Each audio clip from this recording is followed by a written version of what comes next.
this morning. I keep taking swim lessons. I couldn't find out. It's there in my computer bag, which makes a lot of sense. Okay, we're live. Good evening. This is the City of Oneonta Legislative Committee meeting. All members are here. Is there any need for corrections or additions and subtractions to the minutes? Nope. No.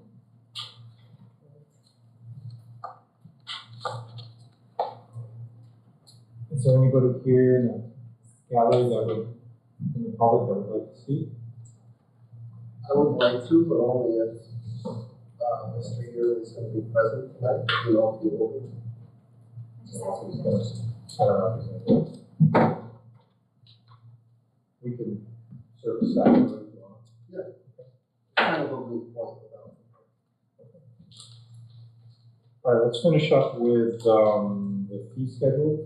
Chris has given us a spreadsheet, plus we have what Terry gave us 2 weeks ago.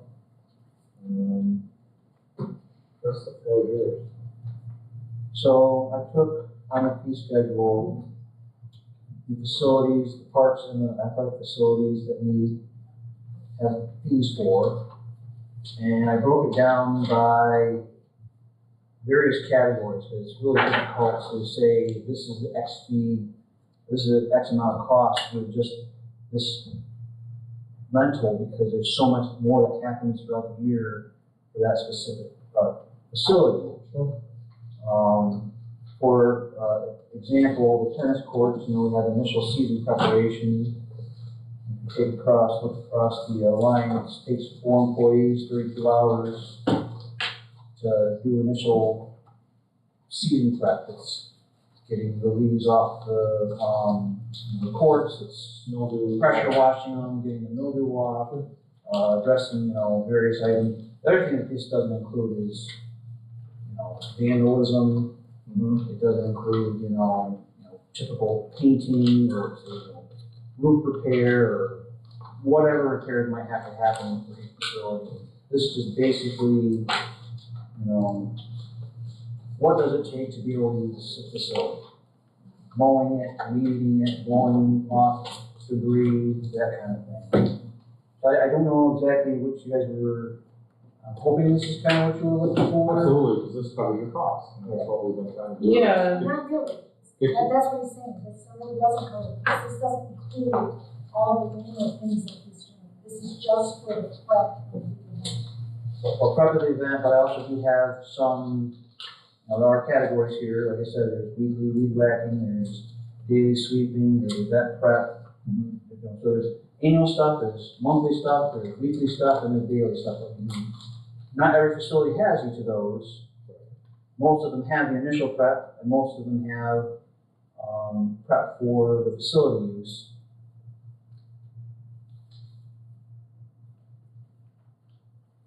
So if I wanted to rent the tennis court, that was the first thing that you talked about.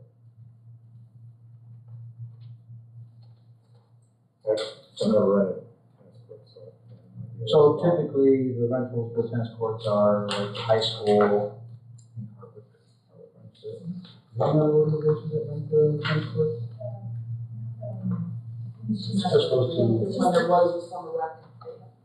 Okay. So, Typically, folks like myself, they don't rent it. no, it's first come, first used. So we have annual contracts for the use of the tennis courts.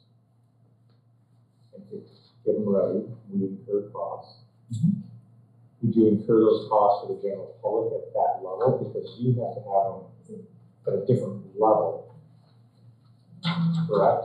I would say that organizations that run our facilities are very demanding.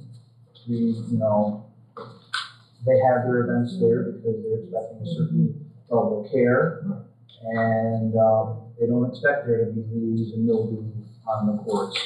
I just got emails on some ball fields. I don't expect there to be leaves on the infield. There's certain things that are expected related to these rentals. So when this spreadsheet will help you in your negotiating contracts for those organizations. organizations then, correct? We do not negotiate contracts with those organizations. Whoever does. They're not done by contract. Yeah. They're done by use. They're not done by contract. They're done by the fee schedule.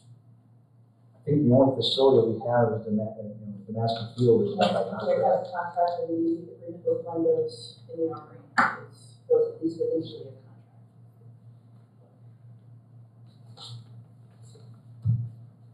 So when you talk to those other organizations that want to use the tennis courts, you now have cost Like analysis. Hardwick, for example. Right, you now have cost analysis that encompass what the costs are. So I think it's good for you. Sure, but there's a difference. There's the fee that we charge, and then there's the actual cost to maintain. And a lot of these items, you start looking at our fees that we charge, they're way under, they don't even touch. Like, for example, you know, when they do a street closure, I think there's $100 permit fee. But if we do a street closure on a Saturday, it's overtime for our guys to come in. They have to come in twice because they set up a street closure and they take down the street closure. Because the CSEA contract is a 3-hour minimum they pay each time they come in. And on Saturday, they pay 1.5 times their hourly rate. So it's $900 on a Saturday, and it's $1,200 on a Sunday for the street closure. And we're only getting $100 from the permit. And very similar to the mobile bandstand, same thing. It's $900 on a Saturday, $1,200 on a Sunday, and there's also an additional if we have to move it. We have to have a CDL driver that can move the bandstand out of the park, so let's say Mullen Plaza, or other locations. So, But Chris, this is exactly what I've been asking for weeks, is that we need to cover our costs. This is what we're looking for. So thank you, Chris. Appreciate it. The event prep, so you're saying it's not for every, so if someone's having a birthday party, or you going in and prepping, or NAACP is having a picnic, are you event prepping? like the basketball courts. We have Well, I'm sorry, my bad, you refrained, the pavilion. So some of them don't require a lot of prep. Like the basketball courts don't really require a lot of prep. Okay. There aren't lines to be painted, there's no mowing to be done. The asphalt's there, the basketball, rims are there, there's nothing really to do for prep for that facility. So when someone wants to rent that facility, not a whole lot for us to do it. If someone wants to rent a pickleball court, because it's fenced in, there's grass that grows in there, there's the leaves in the fall, when they fall down, we have to spend a significant amount of time getting leaves out of the pickleball court. There's a lot more prep on that compared to basketball court. Basketball court have trees around them. I'm asking specifically though about the pavilion, because you have event preparation on pavilion, and it says $100. Correct. So is that like I was saying, if there's a picnic or a birthday party, is that prepping, is it $100 So to prep for them? That's correct. So if someone rents the facility, we send 2 people over there, and they blow the entire, they take a sweep the ground, they blow it off, and they clean cobwebs up. And They that prep the costs facility $100. each time. Yes, about $100. And that's just for the event. There's also cost with, weekly cleaning, there's monthly pressure washing that we do. We don't pressure wash every time the pavilion is rented. We just don't have the resources.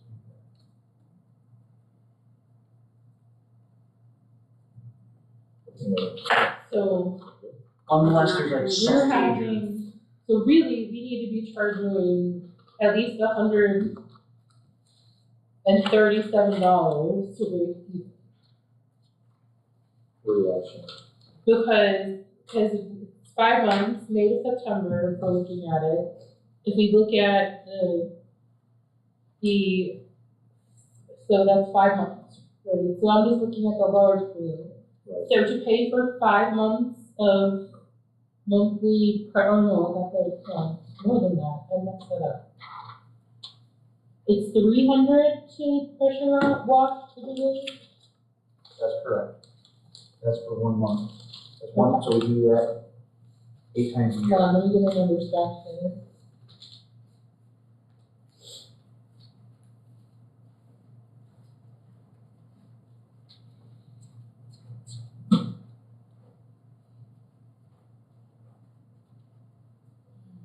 I just think, may have misspoke a little bit, you know, when there's a party and there's a mess left behind, like, We're gonna say, we're have to pressure wash it, because it might be. So that's part of it. we used to be charging like $190 to break even.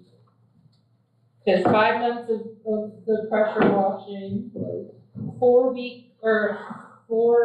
weekly cleans per month times the 5 months. And then setting up for, like, I used the numbers we had last year for the large, which was 69. So they set it up 69 times at $100 each time.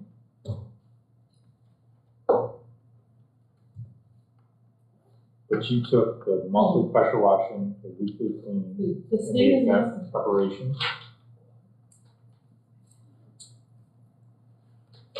You're basing it off the rentals from last year.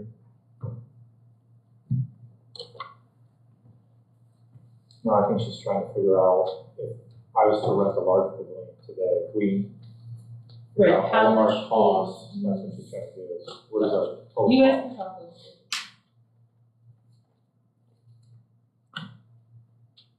So it takes 3 people 4 hours when someone's pressure washer.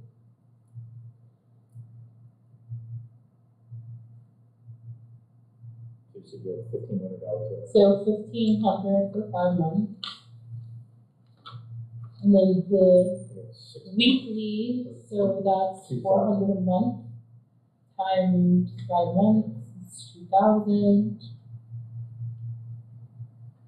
for the 5 months. So add those two divided by 5 and what do you get? Well, and then we have event preparation. Well, that's So- the individualized though, right? Well, I see there what- was 69 events at the large pavilion. So if he's sending people out to blow things out and clean up, 69 times No, yeah. What's 100, the 69. two numbers that you had before? Hold on. You had 3,000. 1,500 plus the 2, so you get 3,500 divided by 5 as well. Well, sure.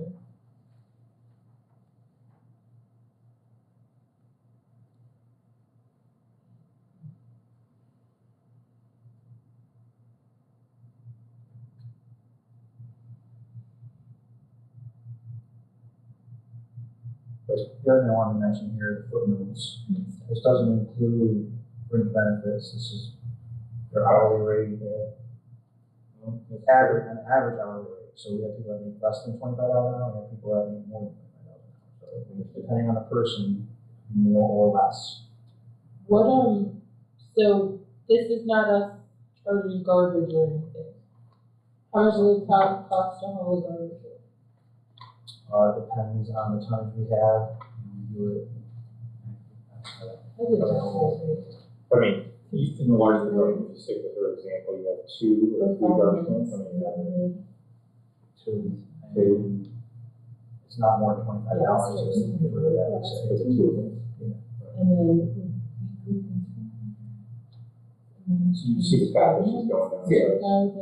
So what do you think the number would be now to For setup, rent so the we need pavilion to charge at least this much. during those 5 months? Okay. Per the 60, you get what I'm saying, per the 69? So if we charge 150, which I think we were talking, Because this isn't even the garbage or anything. But the other This thing just is- freaking- we were talking about doing different rates for city residents and non-city residents. I still think we should. If we did 100 for city residents and 200 for non-city residents, the average of that would be 150. We could get into like past rentals, like how many versus, but that would still cover it. So 55 city, 25. Okay. Yeah, we would have to do some like algebra, which would be fun. If we felt like it. Well, Not I'm sorry, much, what were a you bunch of people. suggesting, or not actually, that's not a bad idea. I'm sorry, I missed the part about how much the garbage is. So $25. About $25, I would say, less than $25. Per day, Per use. Per use. Oh, no. We only get one use a day. Right, One person rents it one day. We don't, right. it's not like we have two renters. And we were talking about that, and there are some obstacles to that. Dumpster is not a great idea. So that if we wanted to increase our usage, which I think would be a good idea, because most people have a couple-hour event, and we could do it either in the morning or in the afternoon, where we solve the garbage and site preparation issue. Yeah, the two issues I see are the garbage, and then, like you said, site prep, we'd have to have someone come in at noon, get it back or whatever Right. was left behind from the morning event. Right. So that's, overtime. expensive. Yeah. I want you to keep in mind that these numbers, this is just for DPW. It does not include finance office, does not include the clerk's office, does not include the electricity. It does lights, it doesn't include the bathrooms, it doesn't include the water usage.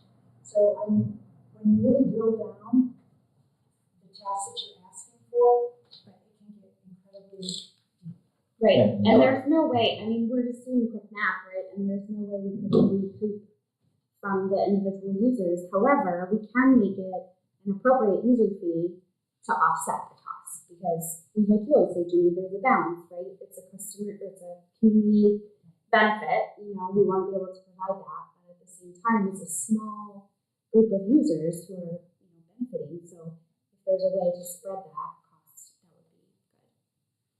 So maybe so we know that each use is at least $25 for garbage and $100 to prep it.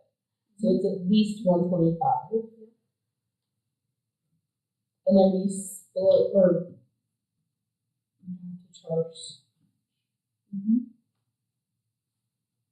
Really becomes unaffordable. Yeah. We Like want someone's a child birthday party or to keep something. it affordable, so. We had just raised these, I want to say, I think it was, these scheduled for 2022. We'll have to look at, I'm comfortable with what we had from our last meeting, where we had kind of a sliding scale. But we had raised the weekend rates because it is more expensive to rent it on the weekends, and being able to get a large pavilion for under $100 is like, I would be like, as a resident trying to rent it, I would be pleasantly surprised by that. I think we should try to figure out a way to do 2 slots. I know that has challenges, but I think that I know that there are people, I know from this past week, there was somebody who wanted a pavilion on a date and had already been booked. So I think in terms of expanding the community service, aside from using additional revenue, which comes with additional cost, I think that making them available more often is generally beneficial to the community. Have we ever done where you bring what you take out, what you bring in? We Carry out? Yeah. Not to my knowledge, I don't know. I think that's a good policy. It's just like enforcement, because we're not even having luck with like people being kind. I will tell you that, up at Rover Lake, it's carry in, carry out. We pick up garbage all the time. People don't, fishing lines, soda cans, worm containers, we're constantly picking up that from people. You said it was 69 times the large pavilion, Was rented, yes. so So it's like 150.72. I did that right. Is what we would have had to charge. Well, no, I'm sorry. well, That was before I found out about the garbage and the. I was following you. So you had the monthly pressure washing. This is all for the large pavilion. 5 months equals $2,000. Weekly cleaning at $1,600. So there's $3,600. If I take the 1,600 times that they're doing the event prep, that's $6,900. So 6,900 plus the 3,600, right? It's garbage. Wait, where'd you get 36? 3,600 is two items, the monthly pressure washing and the weekly cleaning. We were in the same number. So it's 3,600 plus your 6,900. So $10,500 plus the garbage. Did you say $25 per event? Yeah, so for 69 events. 1725.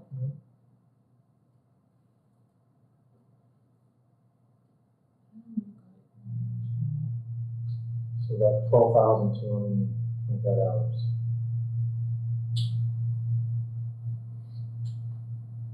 And right now, how much do we charge for the large balloons? If you're a resident. So the most that we're charging right now is a large non-resident business or institution on the weekend is $140. Would they pay with a largest user? Second largest user? So let's just hypothetically say 140 is the best. That's 9,660, so you're still short on roughly. The other thing I want to mention is, That's fair. I know we're trying to raise these, but I got complaints about this, the bathrooms, the state of the bathrooms. So we're going to charge us higher costs, we gotta have those better facilities. I mean, I think we could say like we wanna reinvest these funds into the facilities. Right. We keep the prices the same year over year, that doesn't, as other costs rise, it doesn't allow us any room to make the facilities any better without taking it from somewhere else. So,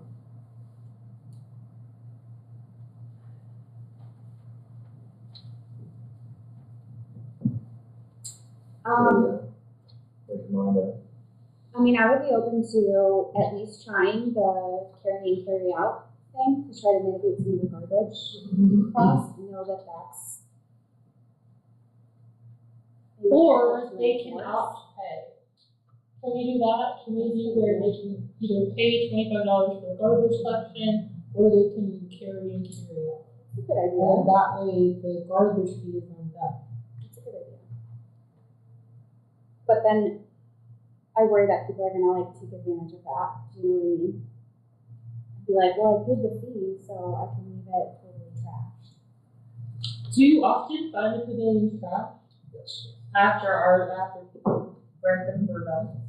Well, so that brings me to my next thing, which is that at the Parks Commission meeting, both Chris Jacobucci and Chris Witzenberg were there, and they, as the respective heads of their departments, would be in favor of not allowing alcohol at the parks, because, if I'm paraphrasing from memory, but basically a prohibition is easier to enforce than some people having permits and having the right to do it, and some people not. If you know that you're not able to, then it's pretty easy. But the exception to that, the great idea I thought was if you were to hire like a catering company that had an outside license to sell alcohol, then they would be carrying insurance, and so you could pay like an additional fee, but you would have to prove that you had hired a caterer, basically. So I thought that was a great idea, and I wanted the committee to consider that as well. Shannon, to kind of help you in your mindset, this was just sent to me, Town of Oleana, for their small pavilion, they charge town residents $50. They charge $25. They charge $100 for non-town residents, plus $100 security deposit. I was just gonna suggest a security deposit. If they're trashing them, right, how much does it cost us to clean them up? We Same thing as setting them up do have, for So alcohol. just let me finish this. right, So $100 for the large pavilion for a town resident, $200 for a non-town resident. So if you did 69 times 200, would you cover your 9660? You would. Well, the thing is that only 25 of them were non-city residents. But the institution is doing the same rate. But I guess my point is, the town of Oneonta has 200 Irish and non-town residents in it. That was the second largest. Out of town institution, So 200 times 69 would cover your bare minimum cost for the city of Oneonta. So, I think this is a great exercise for us, for the staff, because they live with the costs every day, but we don't charge nearly enough to cover our bare minimum costs. So I you're like your idea saying, about you're carrying saying straight out. 200 for the large for the weekend? Correct. So it's $200 for the large pavilion for a non-town resident. Or Which is what we institution or business? At our last meeting, that's what we agreed on. Is that? Yeah, I think 150. that's for what the I small. know. And then for city residents, we have 175, large and small, on the weekend.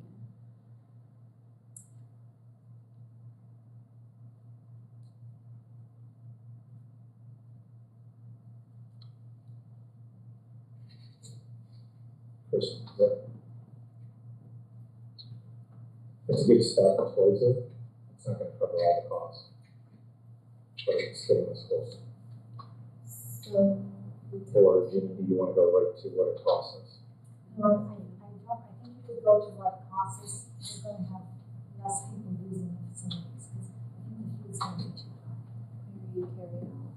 Because you have to remember that a lot of people that rent the pavilions are for small children's birthday parties. We have a sliding fee. Last time we talked about having a sliding scale, so if you could make a request to have a reduced fee, And then how would that get administered? Who would decide? They can opt to show, to show proof that the city clerk they're choosing if they want to show that. will make sure To the city clerk? Yeah, they So- qualify for a Just reduced very rate. clearly define what those. Yeah, well, we talked about existing benefits, so like if you qualified for SNAP, you would have a card. you get a card, and Card. sometimes a letter Yeah. that you can show. Yeah. WIC if you're, WIC and stuff like that, or if you're a veteran. There's different, letters or cards or Yeah. ways to kind of. Yeah. So it wouldn't be like us arbitrarily saying,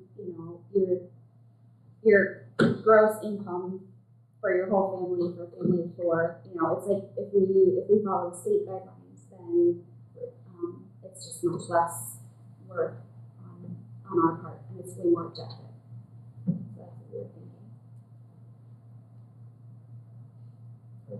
Spoon feed me on the rates that you guys come up with. Large resident for the pavilion. Large residents, how much? For weekday, A weekday. we left at 50. So that's what I have in my notes. That doesn't mean we have to leave it there. Right, and then weekend, For large is 100, city resident. non-resident large, Weekday 100, weekends 200. But DPW is working 40 weeks, right? So should weekend also include Friday? Parks is a little different. Parks has staff 5 days a week. Okay. so small pavilion resident, what do you guys have? I have still at 25. And then 75 on the weekend. And then small non-resident, 50 and 150.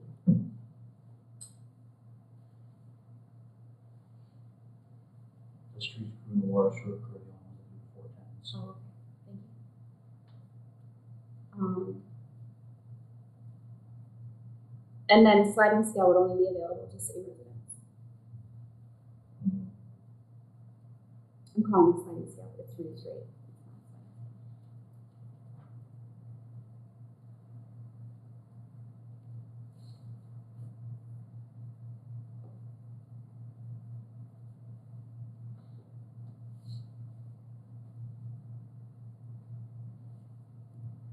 so before we move that idea about the sliding scale forward, I the city attorney to review that. Put the city in a position.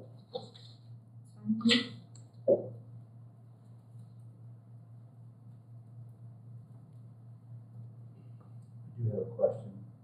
Is this stuff that should be discussed at finance committee meeting? Well, I tried to discuss the fee schedule at finance committee, and it did not go anywhere, but we can certainly pass it, at least up to the chairs of the respective committees, I guess, pass it back.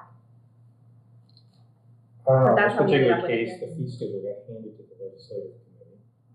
So I think at this point, unless there's somebody at the council that wants to throw it back to the finance and it's a majority vote, this is one of the agenda items that was given to the legislative committee. So gotcha. Okay. Probably because the finance committee didn't exist at that time. So, Chris, I don't know if you get the visual in this. So I'm on page 10, hard copy. Yep. Let's give In this copy here.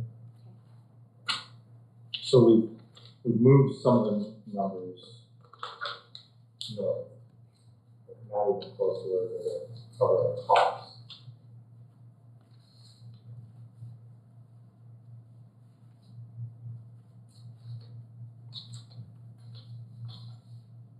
Yeah, we really mostly talked about pavilions too, like the facility, like the recreation facilities, we didn't talk about it all.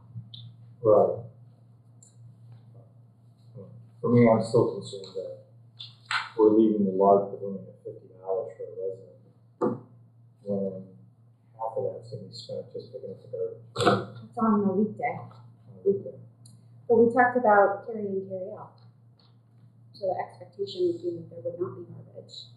Right, and we do not currently get a deposit, correct? Only for alcohol. So I think that we should ask for a deposit. Yeah, Two and that could be checks, $25.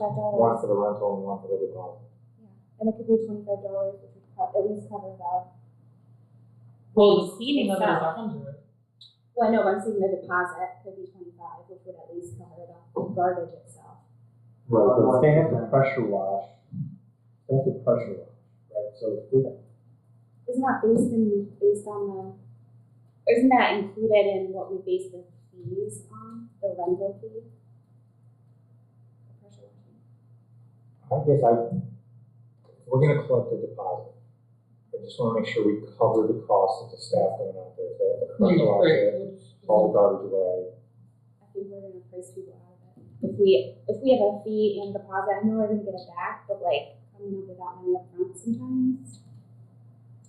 This is such an affordable option for people in our community to have get-togethers, and as long as they're respectful, you know, then They we get the don't. money back.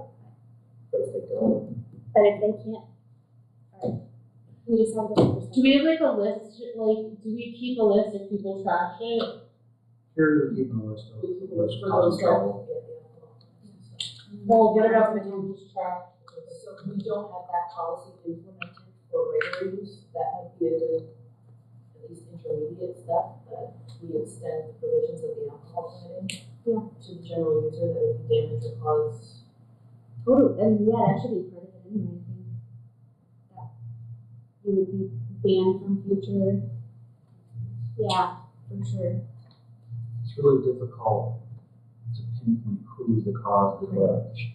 I mean, we have damage in the parks that we encounter almost every single day. Right. I mentioned it to you before. Soap dispensers destroyed, paper towel dispensers destroyed, toilet paper, doors ripped off the walls, toilets are busted, sinks are busted, baby TG tables ripped off the wall, and we deal with it on a daily basis. We're constantly repairing things, which takes away from us doing other things that we should be doing. But you know, there's a lot of damage that happens, and it's really difficult to pinpoint the person that did it. And you know, Which makes the deposit Do the process even Border trickier. collies get destroyed? that's the funny thing. No, they don't. So maybe we need to, because I will say that we went down to the park and I went to go look in the bathroom and it was flooding and I had to call calling park. I called you first, but you didn't pick up. Cause it was flooding into the parking lot. Someone had damaged the bathroom in the park. So I totally understand what you're saying, I got to see it firsthand. But if they keep, because it seems like this is an ongoing these bathrooms are getting damaged. And I'm assuming that racks up in cost. So how much does it cost for us to have a porta potty down there? We're paying $7,000 a year for the 10 of them. 7,500 for 2 handicap and 8 standard for Johns. And that's from May 1st through the end of September, I believe. The end of September or end of October. I can't recall which one it is.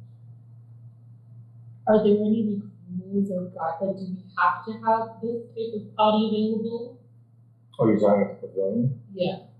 Or can Can we like we? take the facilities out and just run? There are standards that we can reference. I don't know them off the top of my head at the moment, but I can look them up. So what are you suggesting that we only open up those bathrooms for people that are renting the pavilion? To decrease our costs for And vandalism? or just That's not a bad idea. Yeah, those are both good ideas.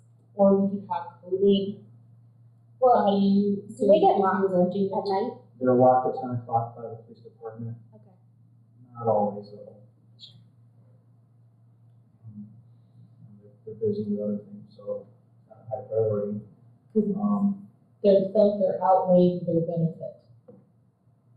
I think a lot of the destruction happens between 10 and 4 a.m. 10 p.m. and 4 a.m. is where I think both of it's happening.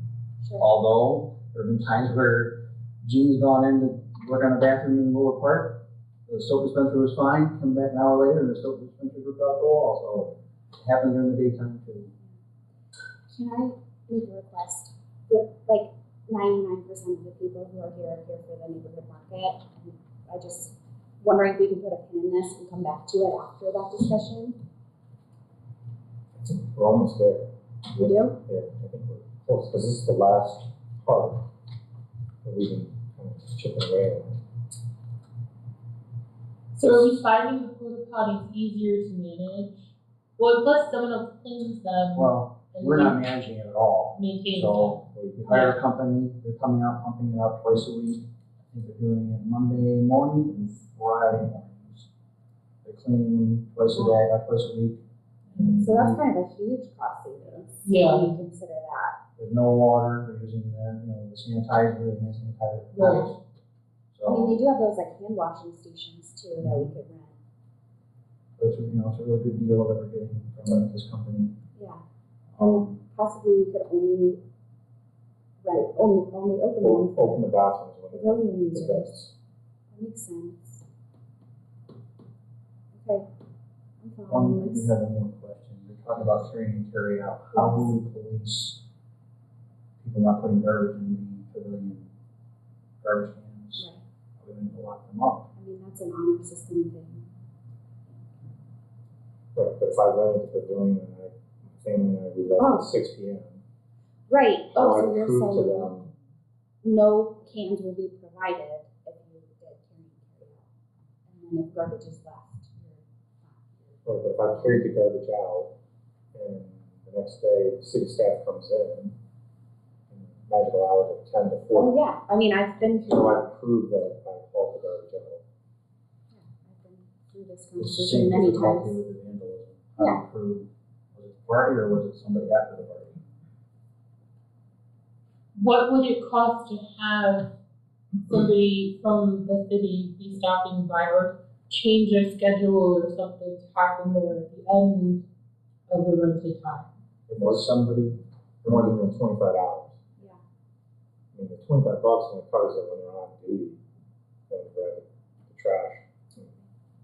It's $5 a bag. I mean, Well, I just police need to know. control the park, though. if they're brought in outside their normal hours, it's a minimum 3-hour pay. So $25 an hour, $75 for 3 hours of pay. CSEA. right? CCA. But police, No, that's Right, so also, I'm wrong, multiplied times 1.5, oh boy. and if it's on a Sunday or holiday, it's multiplied times 2. But police patrol the park, right? What's that? Police patrol the park. They do. It's not to say that we would necessarily want them to go, at X X time, the party's supposed to be over by 4, they're gonna go I there mean, by or we 4:15, could but just if say they're that everybody routinely- gets charged a $25 trash fee. I know, like, when we rent the Interscape for stuff, right, like, we pay a fee for certain stuff, and if I wanna bring vegan food, I have to pay an extra $100, we're not eating their food, but I have to pay to bring, That's crazy. so, but you get what I'm saying, like, every place has their own, so what if we just say this is the $20 fee for garbage, and everybody who rents it pays it because there's going to be garbage?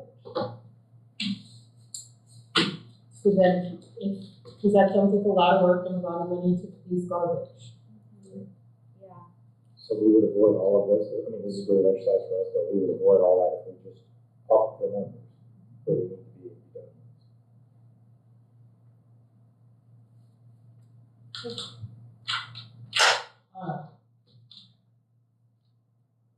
The number though, I think would be astronomical. Right, because if The we, number size. 150 and then plus the two, so we're talking almost $200. If you adjusted the large per resident to $100, this is just During the the week? bridges. This is literally just the bridges. You did 100, you did 175 for now, and you kept that ratio and went all the way down. You bridge it, but not cross the bridge to get to where the costs are. During the week, I don't think anybody's gonna rent it during the week. You said 100 for the week for resident. What for small? The large for resident would be 100.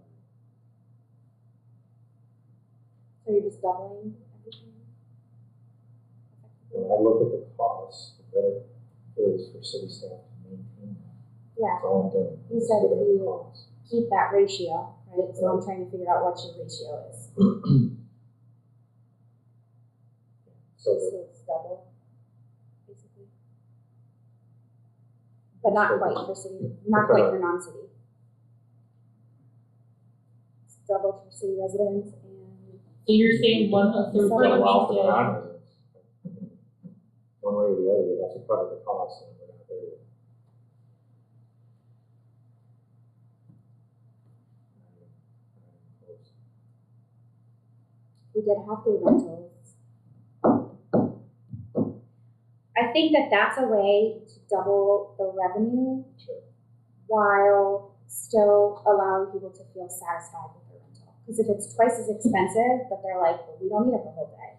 I think if you can rent it for this price and that's what it is, and you have your choice of morning or afternoon, it's an easier sell, I think, than having it be twice as expensive, but you get it for the full day. Because nobody needs it for the full day. I mean, very few, right, people are actually physically there for the full day.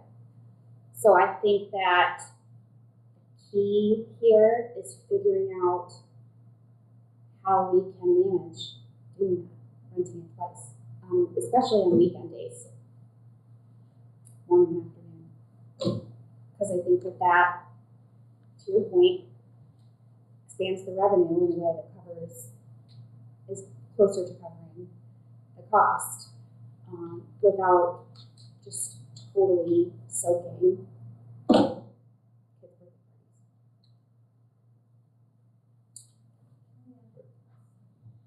Just for you to understand, if more cost, than Chris's numbers, that I mentioned to you is financing the city clerk, but there's also the insuring of the actual structure, the insurance, the building insurance that we have, Mhm.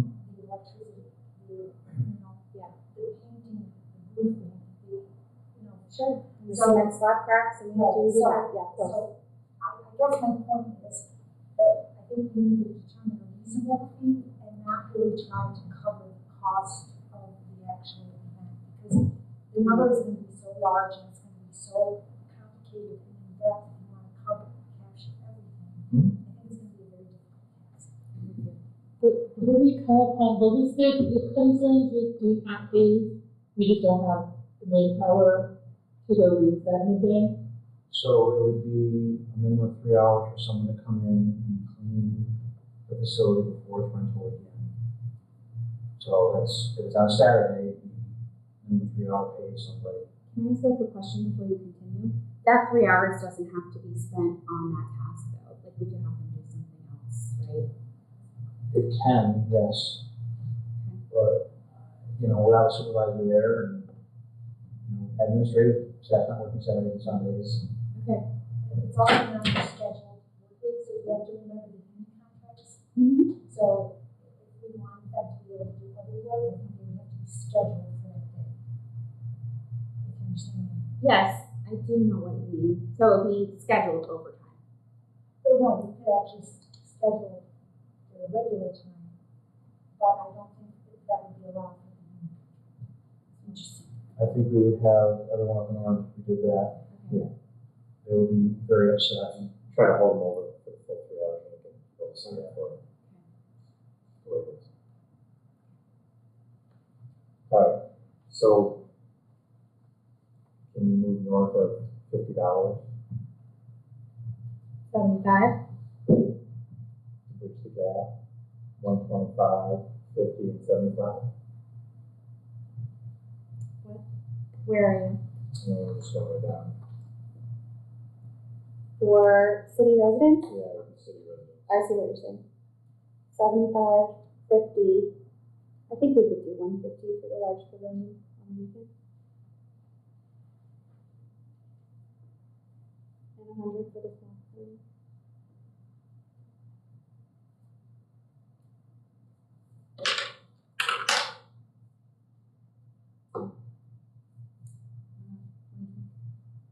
And then where are you at for weekends? Shannon, are you good with that? So it's for city residents, for Large, weekday large is 100, small is 50. I actually wrote down 75. Oh, I did too. 175. And then 150 for large non-resident business institution, 50 for small non-resident business institution. Or sorry, small residence 50 and then small non-resident business institutions.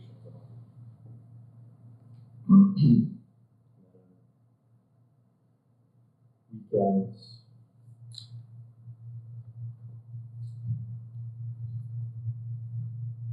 large residents 150, small residents 200. So Heather, So going down, city resident, I have 100, 75, 150, and 100. For non-city, I have 150, 100, 200, and 150. that's what I got. Okay.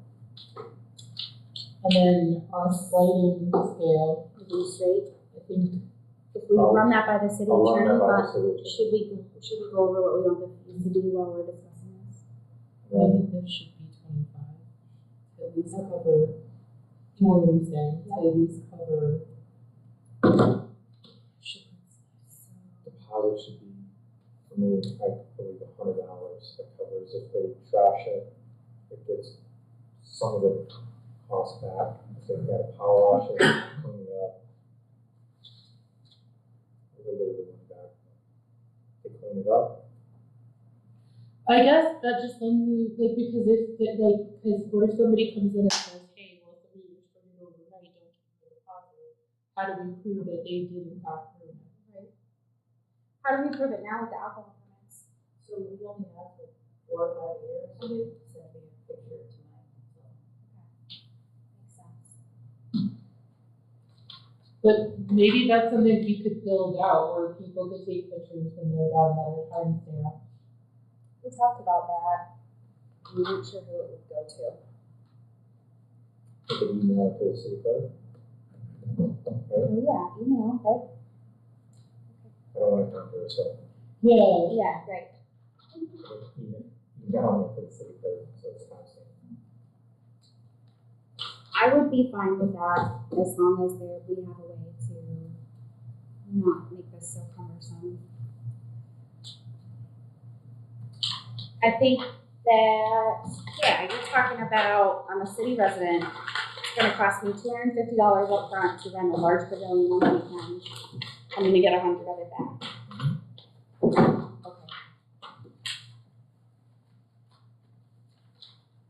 Thank you. Wait, so did we decide on the reduced rates? For that. The reduced rates for Leland Grove City? You guys have discussed with the, What did you have? 40, 25, 50, 30. We could carry make it. them, This is for next season? Yeah, 100%. Yeah. but, So deposit of $100. already. I know. I mean, I feel like we should just the 25 maybe, The garbage chute. just to keep it. Yeah, for the Fair. sliding scale, For garbage. $25, yeah. So we're doing 25 on the garbage, and this is gonna be 100 on the garbage. And then, wait, can we do like 25, 50, or 100? Like 25 reduced rate, 50 city resident, 100 non-city resident? For the garbage fee? Wait, no, you mean for the cleanup, The deposit, Yeah. sorry. or The the, deposit. I think Because I was like, 100 overall though. Yeah. Just 'cause. So can we just briefly talk about alcohol? It seems like it's more trouble than it's worth, considering the deposits were 75% we kept. You know, And it cost us a lot more to clean it up. right.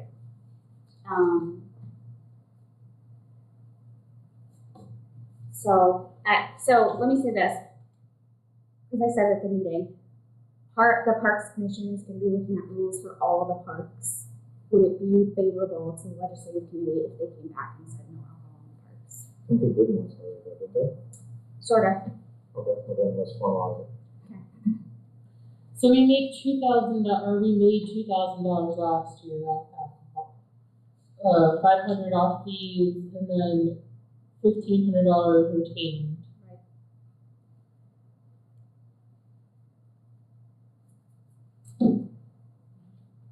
But we were also talking about, the catering thing. Right. Were you there, Andy? Okay, what do you think about that in terms of how they would prove, they would have to prove to you that they've hired a caterer? Caterers provides their licenses. Caterer, and their yeah, state's alcohol license. Okay, For all premises consumption. okay. So do you think that's like a reasonable accommodation for your office? Yeah. Okay. That's easy compared to just. Okay, Yes. cool. Okay, great. Well, the chair is here, so we'll talk about that next time at the parks. And then the other thing I wanted to bring up, and we don't have to discuss it today, is at the Community Wellness Committee meeting, we had tobacco-free communities come, and we were talking about ways that we can kind of mitigate the proliferation of smoke shops. And one of the ways that is, and just going off the cuff here, I do have some documents about it, is requiring a permitting process for them, which would put them on the fee schedule. So, I think it's interesting that we have like arcades, but we don't have bars or smoke shops on there. So, I just think that's something that eventually when we get into looking at legislation, Community Wellness is going to be working on the legislation to bring forward here for our consideration. That just like as an FYI, that's something that, maybe a further edit to what we've done here. Agreed. We talked about it several months ago, the code enforcement officer told us that the limitation would be based on distances. So we can do that, but we can also institute fee. You could just define them right now. Right. We might get there. That's what other places have done. Yeah. We might get there. But we're looking at a community wellness. And I'm sorry, because my brain. So we are charging a garbage fee for the people who rent the pavilion, so $25. wait, we're charging a fee or we're a deposit? I thought we were doing a damage deposit. We're doing a deposit Right. of $100. You need to get the $25 on it for the I thought that was within the fee. Cause that wouldn't be, I think now we're just like nickel and diming people. For me, it's the deposit or the garbage fee, not both. Well, the deposit they get back. Right. It's just like, don't mess up the space. Thank you. Let's try this out for a while. As is. Without the garbage. Okay. So, okay, great. Okay? Yes. So we're gonna take a pass on the film permits that gives you guys an opportunity to read what I put together. And then we're going to the C, which is neighborhood markets. Steve, would it be helpful if we just did a recap of what you want to tell about this? A recap would be neighborhood markets have been permitted in pretty much all the zones since the 2011 zoning code, which I did not write. The zoning districts boundaries for the R2 zone, we did not draw. Those were all done in 2013. We've had one application for neighborhood market since that code was created. The definition of neighborhood market in our zoning code was not very clear, so we drafted a more strict definition for neighborhood market in response to some public concern about neighborhood markets, and that is what we are today. Can you walk us through what the new definition of neighborhood market is? The neighborhood market definition clearly states that things like coffee shops and restaurants are not neighborhood markets.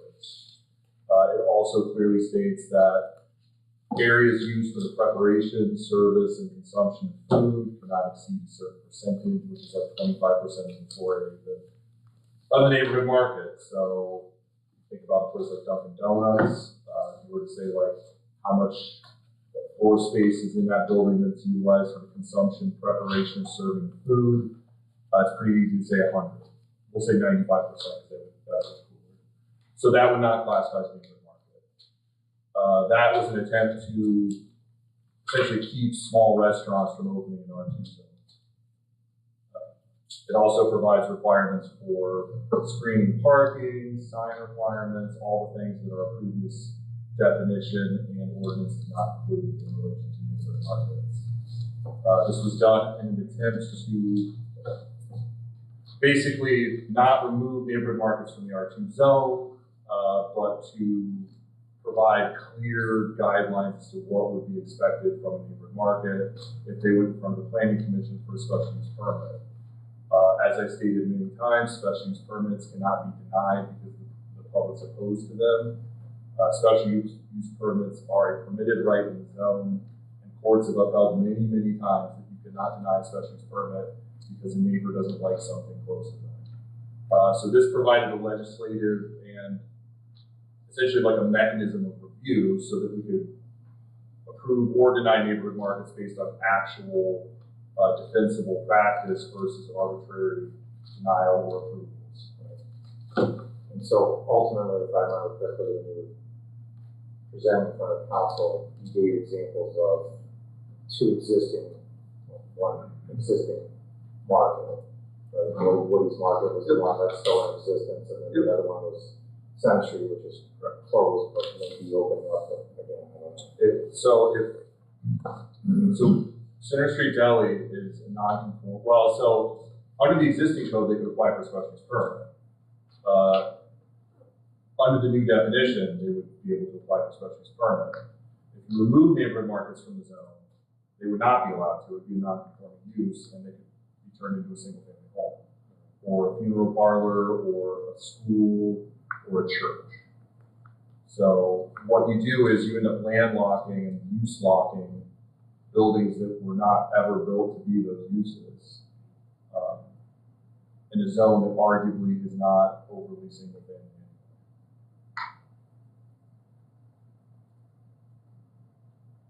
Question? No. But your other options, you can just remove it from the code. I mean, you could remove neighborhood market from the zoning district. Did we get a chance to comment?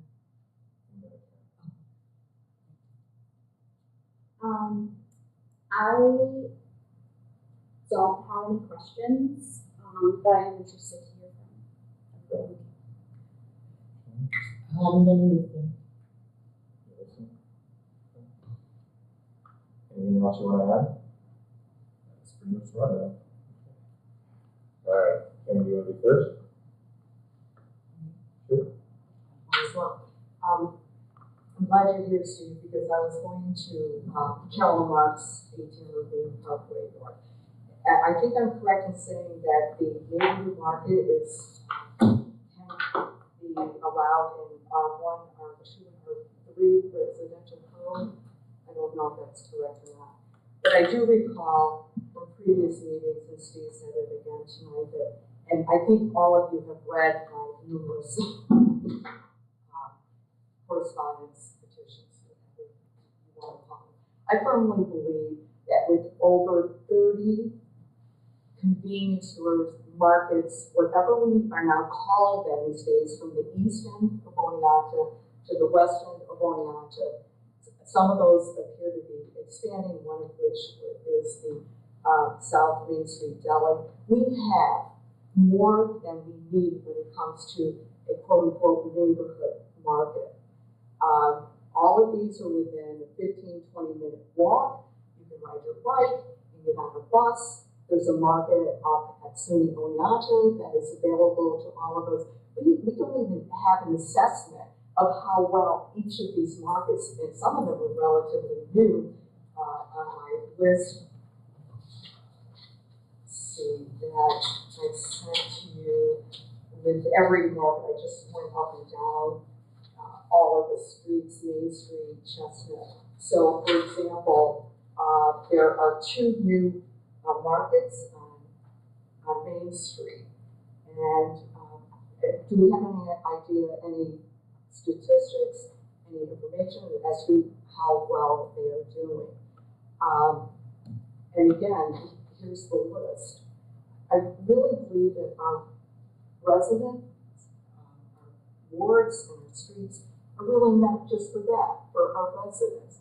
I really don't feel that we need to have additional markets in our neighborhoods when we need housing for the people that come into Oneonta. And again, all of these are within an easy walk, an easy commute, ride your bike, ride your scooter.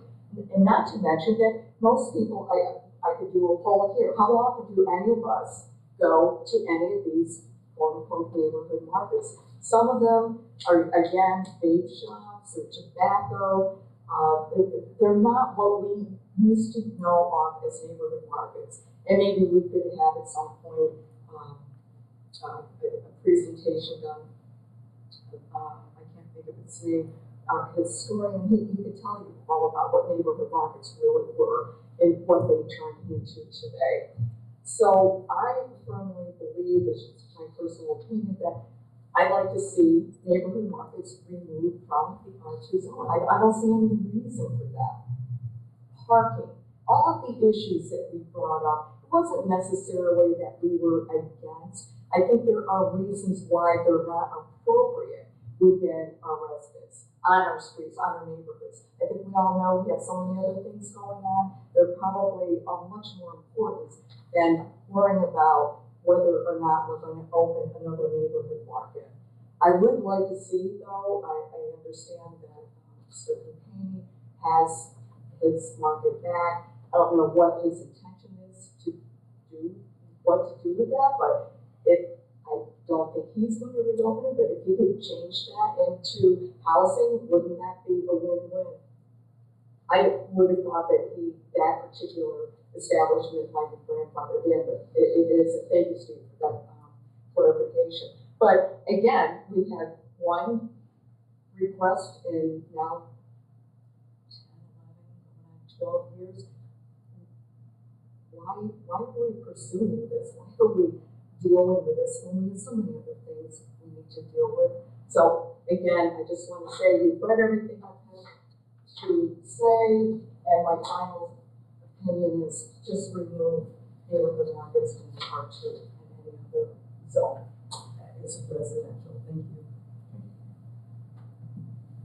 Mr. Reese?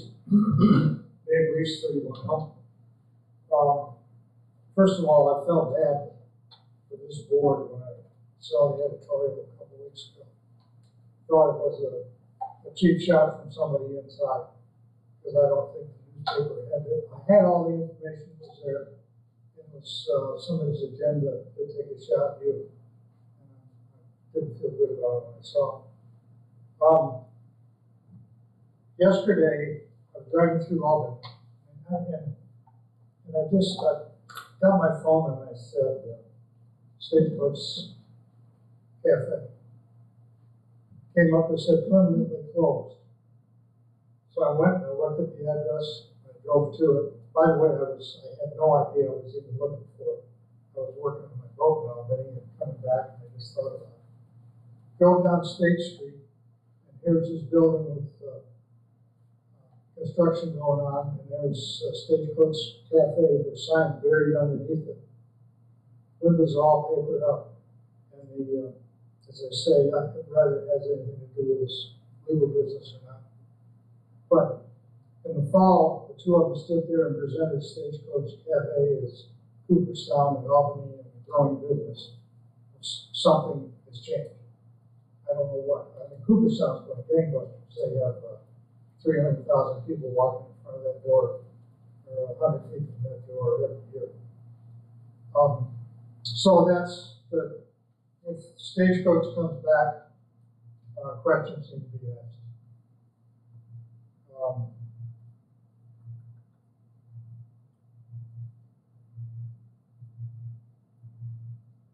Okay, relative to the current laws, Steve. I'm sorry. What happened was, and what I believe happened, is that somebody didn't understand when they read the law and they looked at charts and they figured the whole thing out as is written in the committee, in the city rules. What Stagecoach Cafe presented was not allowed. And I believe if there was any evidence or any code of evidence that something was missing or it was interpreted that it would be allowed, they would still have their application in. But in the existing law, and as per the charts, it is not allowed.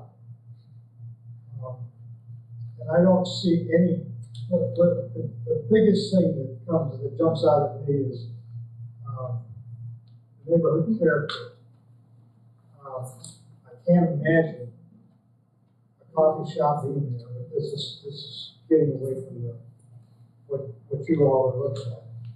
I think the existing laws as they stand did their job. And if whoever was looking at it and had them come in, or they came in, if they understood that it was not allowed, it might have been an entirely different approach. But by the existing law, it is not allowed.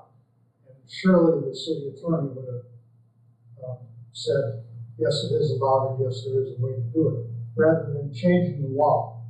What it feels like is they couldn't get what they want, therefore we're going to change the law to give them opening. And I just don't think that's the way it ought to go. About 30 seconds. Okay. The words that you use in some of the writing, Just address us. I'm sorry, that are used in some of the writing is ambiguity, and they're not. I didn't find them ambiguity. Yeah, just for clarity, I just want you to understand that currently, if I want to submit my own prior to us put moratorium on this, if I want to put up my coffee shop in the exact same location, it's going to get a special use permit. So what we're trying to do is take a look at it in a better eye. So maybe this one application came through, but they could have gotten a special use permit and got it through. So it's, in one essence, it's good that you, under what's happening right now.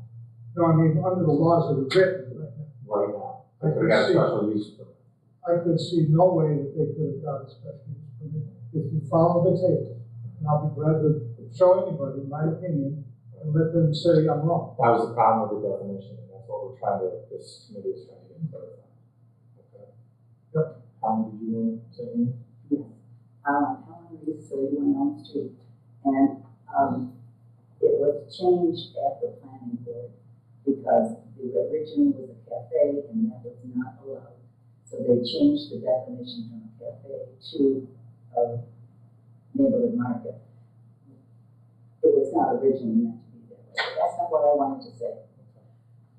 The current statement of purpose of the code that the city wrote in 2011 says a single-family residential district are established as districts in which the principal use of land is for single-family dwellings.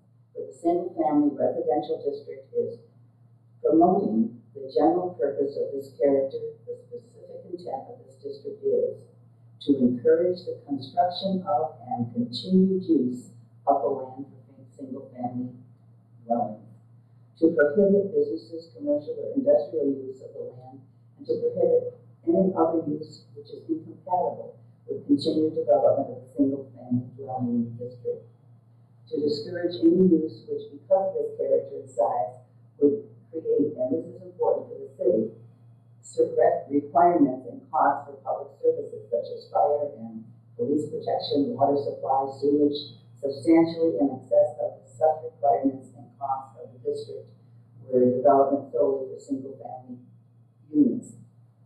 It's not just the historic district, although as a member of the Landmark and Historic Structures Committee, it was very concerning to see a residential area turned into a business area when the Walnut Historic District is so special. But it's also any other little area that has single-family homes, because families have different requirements in business, and cars coming in, neon lights. And while the garbage restriction was from 5 in the morning to 9, how many of us really want to be woken up every morning at 5 with garbage trucks? It's bad enough when it happens in the middle of the day. So commercial was meant to be commercial. Downtown could really use a lot of that. Residential was meant to be residential. And spot zoning really is not something that Olean should be getting involved in. It should be a standard for everybody, not a spot for friends.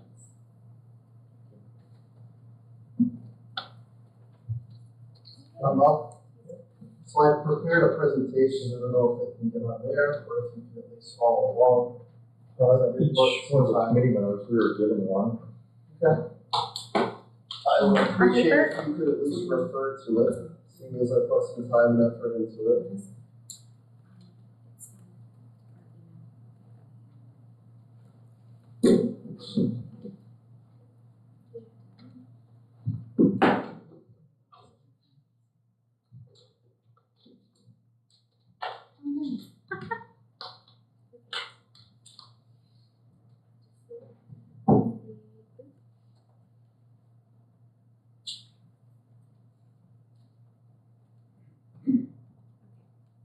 I have the Word document.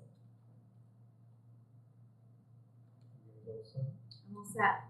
Got the PowerPoint up? Yep. Alright, so slide 1, obviously just the title slide. Slide 2, so the last meeting about 5 months ago, we discussed sort of some of this discussion. And an example that was brought up was a place in Saratoga called the Thirsty Owl, which was described as being, quote, a cool neighborhood business up in Saratoga. It's a neighborhood-looking wine shop where you can do tastings or whatever. So I looked that up, and the Thirsty Owl is smack dab in Saratoga Springs on Broadway, which is Route 9 in Saratoga, in case you're not familiar. And that is akin to our Main Street. Broadway, it's downtown, it's where everything in Saratoga is. And that Thirsty Owl is in a T5 urban zone, so it's the most commercial zone spot in Saratoga. Across the street from it is a mobile gas station, and across from the mobile is a Dunkin' Donuts, McDonald's, hotels, etc. Next to the T5 urban zone, on sort of either side, once you get away from the main street, is what they call a UR2 zone, so an urban residential 2 zone. And that's akin to our R2 zone in Oneonta. So Center City, East End, etc. Slide 3, which I'm sorry the audience can't see, is the Oneonta zoning map, which basically shows the zoning map, which I'm sure all of the council and everyone's familiar with, which basically shows, we have a commercial district, we have a residential district, just like any town. Table 4 is the Saratoga Springs table of permitted uses, which is interesting. So under the UR2 zone, which is again into our R2 zone, zones across the country have R1, R2 for light, moderate, etc. residential zoning. And on that table lists the permitted usage: schools, religious buildings, bed and breakfast, cemeteries. That's it. No stores, no markets, no cafes, no gas stations, no nothing. And that is commonplace, not just in New York, not in Saratoga, everywhere across the country. Markets, cafes, restaurants, etc. are not in light and moderate density residential zones. It's just not a thing. Somehow, somewhere 10, 12 years ago, this got changed in Oneonta, and it needs to get back to that. Rather than trying to define something that does not need defining, we need to remove it and get back to our residential zones. The last slide is a bunch of pictures of local restaurants, DoorDash, Instacart, etc. And that's more from like a business and consumer perspective. People don't walk to neighborhood markets anymore. People are on their phone, on Instacart, DoorDash, Uber Eats, whatever. If I need to go to the store, I'm driving to the store. I'm killing 2 birds with 1 stone. If I need meat for dinner, I'm going to pick up whatever else I need, get it all done at once. I'm not walking and spending a half-hour round trip to get one thing. It's just not how things work. And lastly, just to close this out, only one person is attempting to move this definition forward. One single person is being tasked with defining and being passionate for whatever reason about defining this neighborhood market when over 200 people petitioned against this exact use of a neighborhood market basing it on unwanted noise, garbage, trash, everything that goes along with having a business in a residential area. So rather than try to define something which I don't think needs any definition, I'd like you guys to consider, again, removing it from the R1 and R2 zones.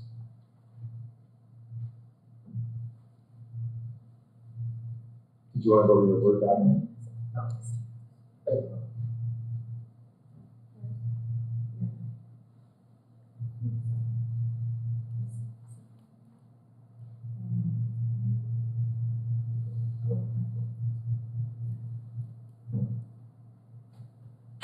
Okay, questions about the presentation? Do you have any questions? Okay, do you have any questions about the presentation?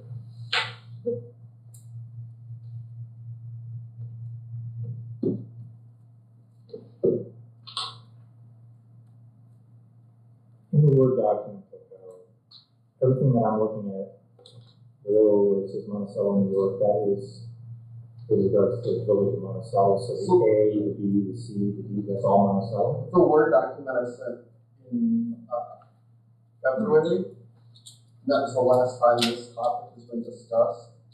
So in between there and where we are today, Mr. Yearly was able to put together a presentation that was actually shown on both these TVs. Right. So I asked at the last meeting if I'd be able to also put together a presentation, which I spent time doing, Right. mailed it out to everyone. Right. So I'm just, I wish it could have been broadcast for everyone, but at least it's in all of your email, with the supporting objective pictures of Saratoga, Oneonta, their table of permitted uses.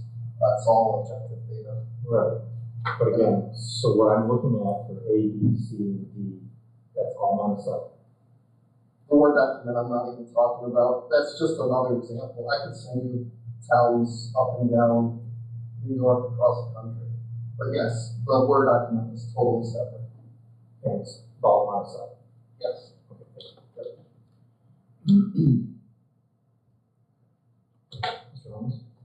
Chip Holmes, 53 Dean Street.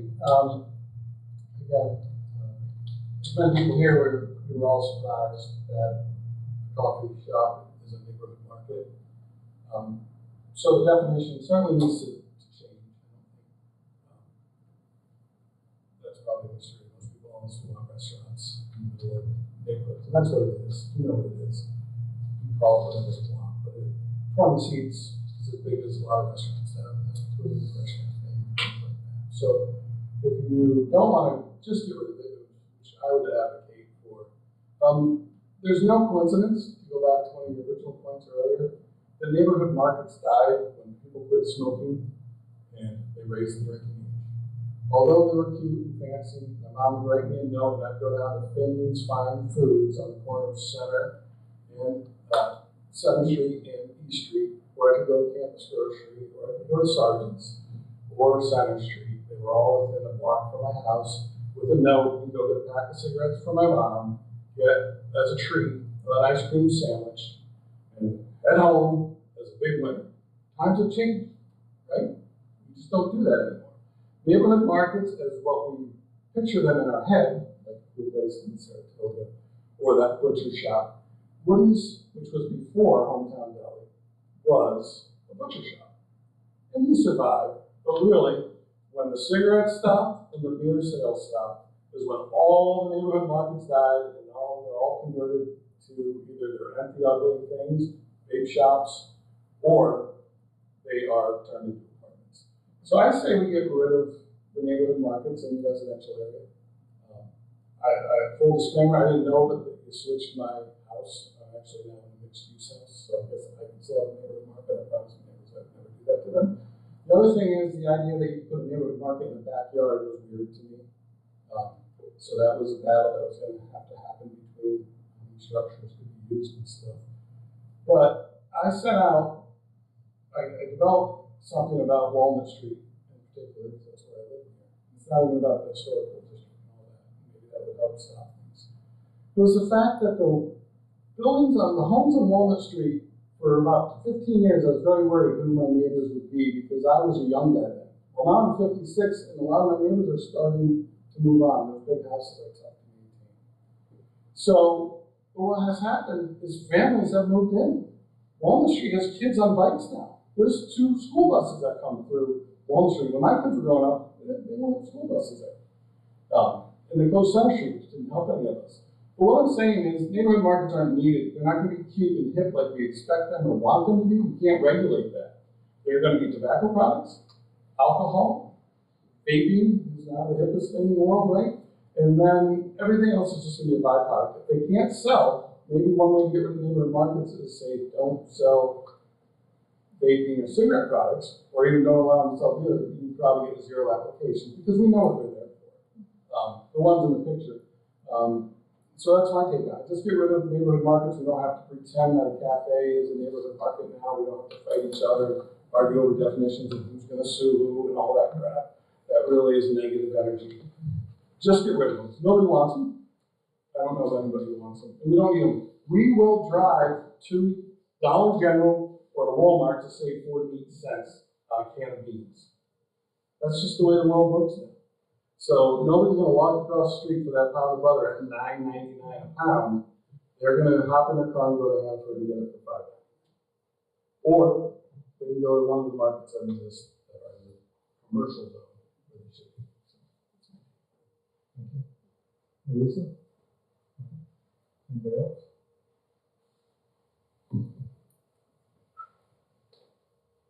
Thoughts? The one thing that I know about the draft is, and I remember reading this specifically, is that it takes tobacco and alcohol sales out of the existing neighborhood market definition, which has tobacco as a regular use, which is how we ended up with vape shops in our neighborhoods. So I do appreciate that addition to the draft, or deletion from the draft. I think you raise a good point about the butter, because I used to go to Sargent's Market if we needed something, but it is hard to run a business, small business, because you can't really compete with grocery stores that people are already like in the habit of going to. Those are my takeaways. I do miss that though. We all Being do. able to just like pop over. And I mean, when Hometown Deli sold sandwiches, we ate there like 3 or 4 times a week. So you like to earn at home, I think that was the Right. definition. I mean, the other idea, if you really had to, if for some reason we're missing the boat, knowing that it's not gonna be a hip town, we don't have neighborhood markets. Have like a 2-table, it's like Center Street, have 2 tables and Dick Miller used to sit and have coffee with Bob Z and McNair. That's cool, I mean, everybody, I mean, who would be against that? But if it develops into, I mean, if we want to pick on poor stagecoach people who were set up to be abused here, I think, in my opinion, who wouldn't want to be on Walnut Street if you have a business when Main Street's torn up, there's no parking? I mean, it'd be stupid for Latte Lounge not to buy the house next to them. I mean, there's tons of parking on Walnut Street, you know? So it made a lot of sense for a business to be a coffee shop, and then if you put it in a worthless garage in the back that's falling down, it seemed kind of like a win, especially for the business owners, but not for any of the neighbors. And those houses, and I want to go back to that, on Walnut Street are selling. $450, $5 1/4. Those beautiful homes are filled with kids and families. So why pull one off the market for a baseball rental and a coffee shop? It kind of goes against everything we wanted to do, at least I thought we wanted to do. I'm sorry, I opened that up. Can I just say one thing? Maybe it would be helpful at some point to reach out to Frank Campani, and maybe he could give a real good idea, a picture of how difficult it is to run a neighborhood market, the way it should be run, the way we would have wanted, and the way it used to be, neighborhood markets used to be. He could probably give you the down and out, dirty, behind the scenes details of how they work. And I can tell you from personal experience, I did work for them for 4 or 5 years, part-time. They were dedicated. They were there before the sun rose. They were there at the end of the night. He had his brother and both of their significant others. That was a different way of how neighborhood markets were. And you could eat off the floor. You could eat off the ceiling. They were immaculate. They took complete pride in what they did. But that was 3 decades. That was 30 years of time. And it's a commitment. It's not just 9 to 5, Monday through Friday, maybe a day here and a day there. It is a full-time commitment. And as you can see, unfortunately, whoever bought Center Street Deli, they weren't able to follow through with that type of work because it's really, really difficult. So maybe it would not hurt to reach out and see what it really takes to run the business 24/7. It's not. I think any small business would Right. it doesn't matter what the industry is. It's changed. So,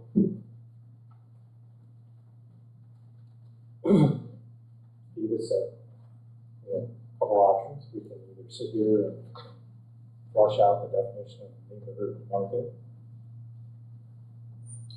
We could just take it out altogether.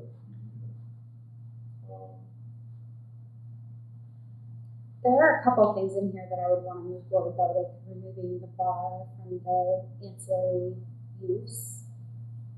And, I forgot, there was one other thing. So I'm gonna recommend it if you can't move this forward without either removing this from the use table. Right. Or redefining it. Right. You can't There is you can no- choose parts of it. There is no neutral, there's no just keep going. Right.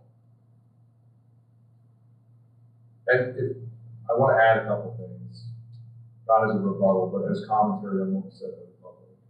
So the argument that the Stagecoach application was a setup of some sort or was part of a misunderstanding or misreading of our zoning ordinance, that application was reviewed by myself and Dave Mersey. They had an attorney advising them on how to submit that application. It was in my opinion and the city attorney's opinion that application should have been moved forward to the planning commission. It was not an error on the part of city staff.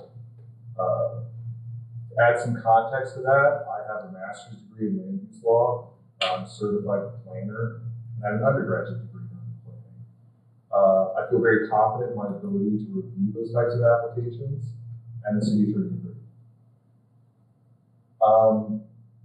The idea that Euclidean zoning is the only way to zone, it's very easy to come to that conclusion by doing Google searches of zoning codes on the internet. That type of zoning was previously very popular. It is not considered a best practice now. So the fact that a lot of places utilize Euclidean zoning and a lot of that type of zoning is popular does not mean it's the best type or the type that is believed to be the most progressive type of zoning. So there is some context there. And also for me, along the lines of neighborhood markets, trying to make it. We had one right out from the firehouse, Mrs. Ross, trying to make it. It's tough. Oh, no, I agree. I'm not, so the idea that I'm personally. No, I know, I'm just saying for me, I'm trying to think of neighborhood markets trying to make it in other areas of the city. So Mrs. Ross is, once she was done with it, they never made it again, and then the one on River Street, right off of River Street, and then I think they made a religious center out of it or something. Well, so Daddy Al, which is technically in the town, I but saw him today. that's Friday kind of night. a neighborhood market, and they do work very hard, but they don't really have like seating inside. It's just like stuff you can buy custard in a bag if you want to and stuff. So, I mean, that's more like, I think what, you know, Sergeants used to be, for example, or Center Street Deli. And I think in the context of clarifying, like, I don't think that the purpose of this legislation is to expand or allow for additional neighborhood markets. It's to give criteria to the Planning Commission to either approve or deny based on just like more specific definition. So, yeah, I mean, whether or not markets will make it is kind of, you know, I don't know, not really what's up for consideration. It's just whether or not we think this is what a neighborhood market is, and then whether or not we think that this is something that should be included in the building. So I feel like it's like two separate things, sort of. Is like, do we agree that this is what a neighborhood market is? Do we feel like, well, we can't regulate how hip and cool it would be, although I really want them to be hip and cool? Like, do we feel like this will give us the best possible outcome from any application for a market? But then also, in conjunction with that, do we want to allow that in residential districts, or do we want to take it out of the use table? Okay.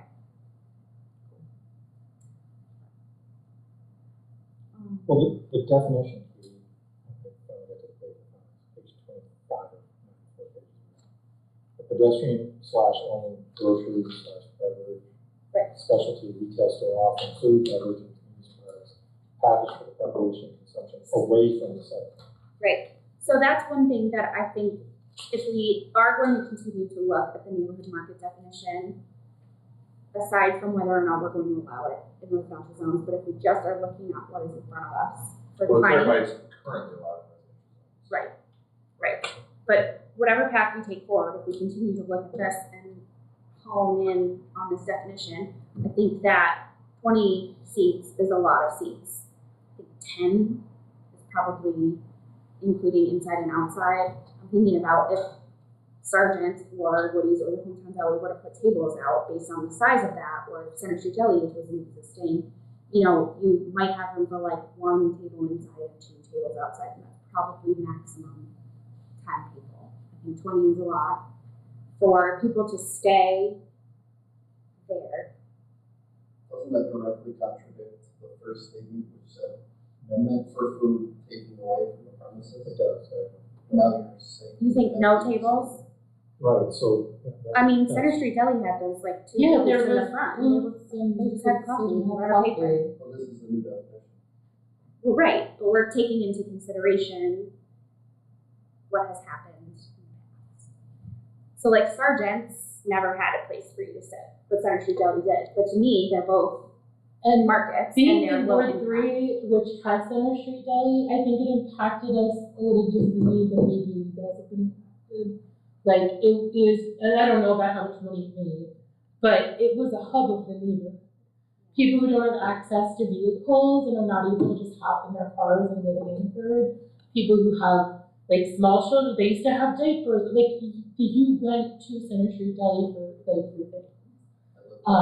And so, I think that, and I guess, at least for that, like, how impactful it is to at least my board to have had Center Street Deli. I know it's not open right now, but it has been in the past. No, I mean, and I feel like that might be on the second point of whether or not we want to continue to allow them in the residential neighborhoods. But as far as like what makes a neighborhood market, both of those things undeniably work. Did we know? He's over it. So, Like retired, I think. So Is vape products considered a grocery store? it's gone from the new one, I right? mean, you can start getting it, like, that's one of the things we have to go down, like, you have to then decide, like, do you start defining, you have to then make a definition for tobacco type, uses. So you'd have to make a definition for, like, some other places have done, like, hookah lounges, when hookah lounges were a thing. They basically defined them, and then they restricted where they could open. Because they were having these, like, kind of proliferations of smoking lounges, basically. So you would then have to create a zoning ordinance or a zoning definition that said places that sell a certain type of material predominantly, or, you have to make a definition for it, which we've already kind of discussed in response to all of the smoke shops that are popping up around. I mean, couldn't you say if you sell food, you can't also sell tobacco? The problem is like, when you start doing things like that, you have to be able to justify why you're doing it, and you have to also make sure that you're applying it equally, like, across the board. Right, so like gas station. You have a gas station saying like, well, why do you arbitrarily not allow this type of use, but you do allow stewards to do the exact same thing? And that's where it all gets really weird. Right, okay. Because like, grocery stores can't sell them anymore, right? Tobacco products. They do at the grocery store? I thought you couldn't get them anymore. Yeah, behind the counter though, you have to go through. When we were kids, right, the whole back behind the counter was also. Yeah. You know, and that's why they're out of business. They, even the cool ones, used to sell a boatload of cigarettes. People don't smoke anymore. There's just no way for them to succeed in the center city. I mean, diapers would have to be $22. I'm sorry, I shouldn't have spoke over you before. But that's why there's Dollar General in a commercial section that they could walk 3 more blocks and pay the same price as Walmart. There's no way Center Street is ever going to sell diapers for anywhere near the price that people that don't have a car could afford to continuously get them. And they have Amazon, and they order them on Amazon now, which they didn't have. I think you just need to get rid of them. There's nothing that we talked about. We're that assuming that benefits people have access to credit cards and the money to buy these things, and I think my ward might look a little bit different. I grew up there. Okay. I mean, I used to walk to the store to get my mom cigarettes, so I didn't grow up in some fancy house. So I understand where you're coming from. I'm just saying it's not sustainable. I don't think you can pick and choose 1 or 2 people to change the whole neighborhood definition of neighborhood Right, market. but Center Street Deli was there, at least since I have lived here. I also grew up in the third ward. So he's about 80 years old and he retired. When he retired, he sold it to young people. Young people lasted about 6 months and said, this ain't worth the money. They're not making enough money, so they went and got another job. The guy sells insurance in Cooperstown with his dad's shop, and the other guy left town. So if they couldn't make a go at it, it's hard to think that somebody could afford a mortgage on a business and supply what you're. What is it that it has to turn into? A funeral home, a school, or what? It would have to be converted into something that meets the zoning ordinance, or they'd have to file a use variance and apply to the zoning board of appeals. So that's my next question. So if we were to remove the second page of the definition, I thought we probably maybe got that because I'm a Kyle, it's contradictory. the first definition says I'm buying something and I'm walking out the door. Correct. And then the next page, it starts saying, well, I get to kind of hang out a little bit, consume a little something. So if we were to take all that and just stick with the first definition, that a neighborhood market, you buy a product, and I'm not even going to talk about vaping stuff, just buying any kind of product, right? Walk out the door. Can you get a special use permit to start having a little seating area? Does that open us back up to? So if you leave the definition ambiguous, it always falls to the applicant. So if you're like, oh, well, you have to take it and leave, and then they're like, oh, well, we put a picnic table out front. Well, am I not the picnic table police? Do I then go and say, you're in violation of your special use permit because you have a picnic table? And they're like, well, it's not really for our business, you know, we let anyone say it. Like, by not having specific or any sort of specificity to the definition, you're back to, oh, well, it's a place that sells food that may or may not be a restaurant or a cafe or a neighborhood market. Because it always falls on the applicant. The city, any ambiguity in the zoning code falls to the person applying for the thing they want to do.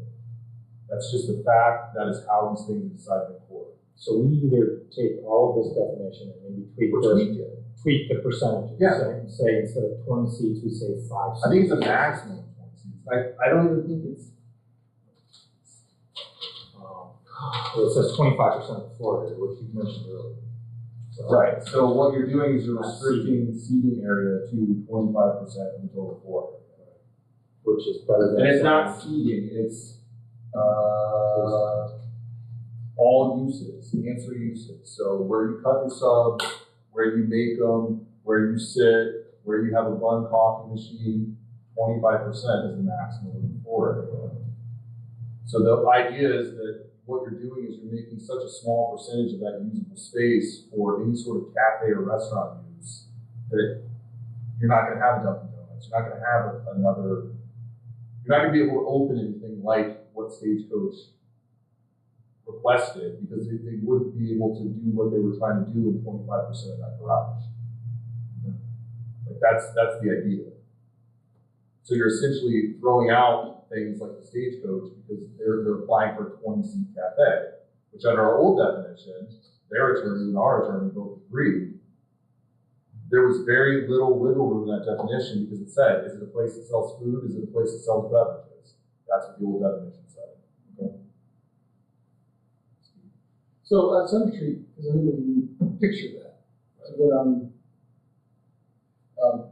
how that little table spot up there, would that be 25%? So including where they had the chips and the peppers and everything, all the coolers for the beer, and the coffee and thing, but that even under the new definition would be heavily restricted. Because that's what everyone said, they didn't want that type of use. Because the old Center Street was only about 10% when they made the sales, right? Yeah, it's just that little counter. Yeah. So, well, in the back of the kitchen. And that would count in the new definition. What everyone said they wanted to do is eliminate restaurant and cafe uses. So we wrote a definition that met that. So would you say,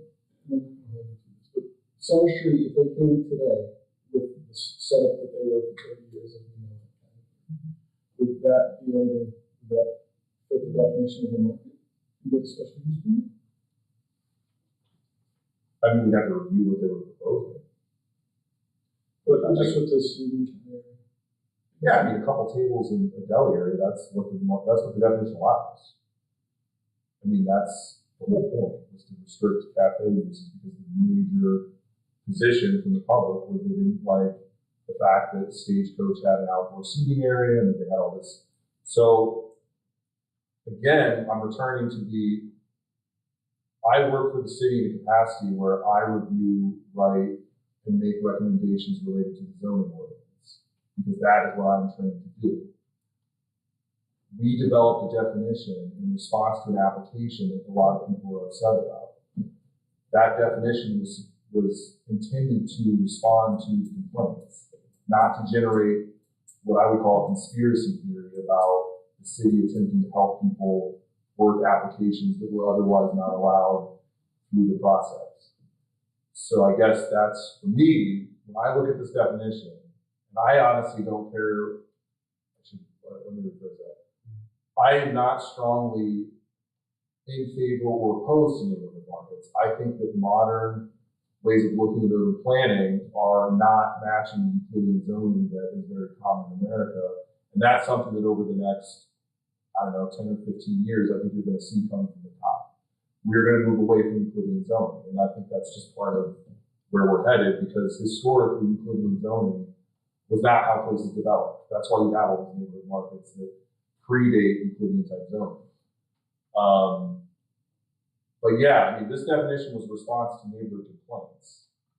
If we decide as a city that we want to just scrap it, that's fine. But I think we then have to answer, what do we do with these existing neighborhood markets that are now either going to have to be sold and converted into single-family homes, or use variance in, which that's a whole nother legal mess that we don't want to have to stare down. But Steve, how many are we talking about?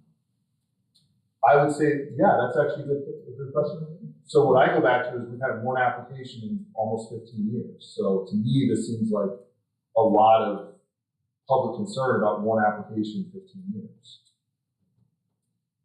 And again, just to reiterate, there's, under the new definition, there's no way that that applicant could get through. It literally says neighborhood markets are not, or coffee shops are not neighborhood. I mean, the application that they put in front of the planning commission would not have met the current, this definition. The old definition was, do you sell food, do you sell beverages, do you sell convenience items? Sure, you're a neighborhood market. If you need any of those things, you're a neighborhood market. And there was no further explanation as to how those uses were organized, how much space those uses took up in the building, how they were presented to the public. I mean, that was it. It was just, you sell beverages, you sell food, sure, you're a neighborhood market. And then we get into the world of well, if it looks like a restaurant, it must be a restaurant. Well, that's not how zoning works, and that's not how courts do zoning. They say, is it ambiguous? Yeah, kind of. Okay, cool. Well, the applicant is going to be the one that is going to be given the benefit of the doubt. Right. And that's what I'm trying to do. Right. I'm trying to set us up. Yes. All right. Given this time and a couple of us actually call it a night, we've got some homework. We got the film. Mm-hmm. And now we've heard from the city staff and the general public that have been faithful and following this all the way through. I appreciate all your comments.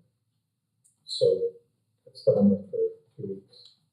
The reconvene, we're scheduled for the 22nd at 5 p.m. And we will talk about neighborhood markets along with the film permits. So if you need to add or subtract anything on the film permits, shoot me an email. Are we gonna lay the fee schedule? I'm going to do what? Are we gonna lay the fee schedule once that's ready? Chris, we're good now, right? And I think that was the largest part that we had left. I feel. The only I thing, was going to say I felt comfortable moving forward, but Jimmy's raising her hand. the only thing is, I don't know if we landed, and I liked Jimmy, I think you had a really good suggestion about when to administer public safety fees. Thank you, Steve. You had said, when it's I want to say you said when it's we don't charge when it's a public event on private property. Oh, yeah. But it's do you want to, Yeah, I can do it. But, that's more of a policy than the fee specifically, but I think that was what we were really hoping to get out of the fee schedule conversation, so we want to make sure it doesn't get buried. for the public safety fees for fire and police, my suggestion was that if it's on private property, then the fees are charged. If it is on public property for a city-sponsored event, Like city-owned. like city property, it's on city-owned, it's like if it's in New York Park, or if it's on Main Street, or if it's on public property, then the fees are not charged because we're having the event for economic development and community development and quality of life. Unless the the event is on public property, but it is closed to the public. So say Hartford College wants to rent the entire, Newell Park for graduation. You know, then you would charge the fee, but because it is not open to the public. Yeah. So that was my suggestion. Okay. And then as far as laying the fee schedule, are you going to send me all of the changes and then I can Did you catch them all? modify it? Which one? I did. So you know how, you usually present it all the Yeah, time? so with, you give it to Carrie, just add me an email and the other. That'd be it. So I think we're there. And I just have one question, Stephen Lund, I don't know if you can answer that. The Italian Kitchen, that was a very popular, very successful restaurant in New York.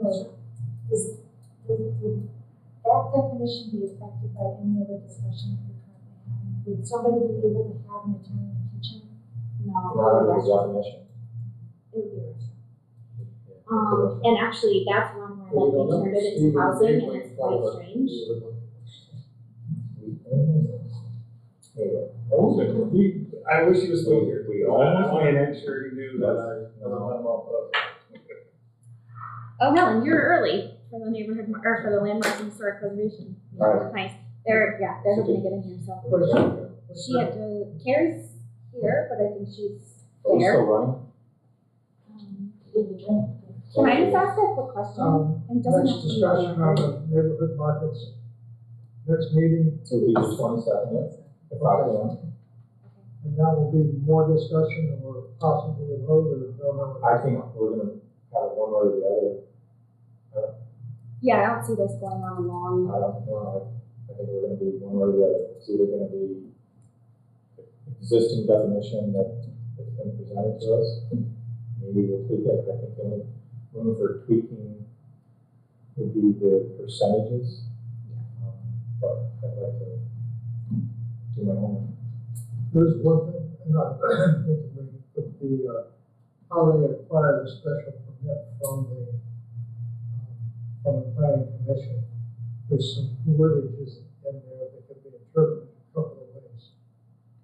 But you shall see the planning commission for a special permit. Well, what does that mean? Does that mean the planning commission has to give them? So that needs some work, if you're gonna do that. I'm taking notes. Okay.